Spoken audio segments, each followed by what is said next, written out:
تو تبلیغی جماعت گئی جیلم دے علاقے تے چلی گئی دوسرے مارکے دی مسجد مولوی آ گیا پگڑی بن کو سکیا ساڑی مسجد کی لین آئے ہو وہ آکھنے کہ ہماری تشکیل ہوئی ہے انہوں نے کہا چکو بستر نکلو ہی تو نہ کہ اسی تے کوئی نہیں جانا ہماری تشکیل ہوئی ہے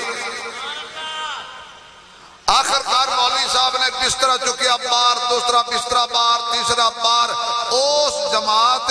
ایک پٹھانوی سی وہ تھا کہ امیر صاحب ہم کو لڑنے کا اجازت دو امیر صاحب کرنے بھی پیار سے بھئی محبت سے تو پتہ ہے ایسی ٹھنڈی تبلیغی جماعت ہے کتا ہی مسیحتے آ جائے تو انہوں کہیں آپ بات تشریف لے جائیں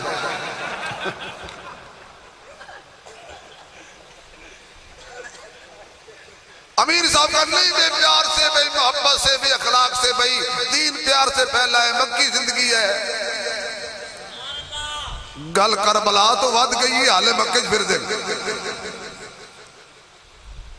اخیر انہیں سب کو چکیا بار نمکا ڈبا بار سلنڈر بار او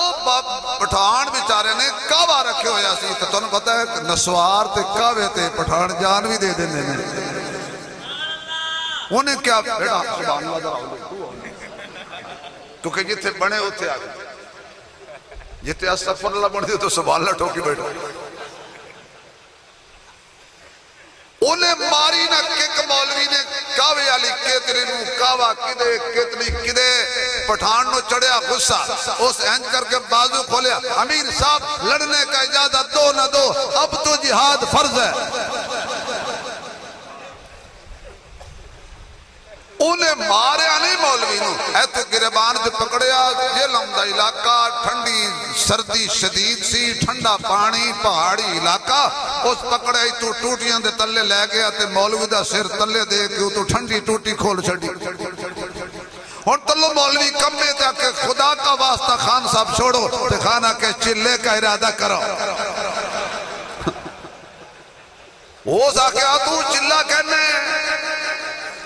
میں زندگی لانڈ تیار آئی تو کھڑ ہو سکا جیسے ہمارا سامان بار پھینکا ہے اندر لے کے آؤ وہ گیا امیر صاحب اندر آ جاؤ امیر صاحب اندر آ جاؤ نالے کمبے امیر صاحب غتی نو ہے یا کی یہ تو پچھو پٹھان کوئے جہاد کی برکت ہے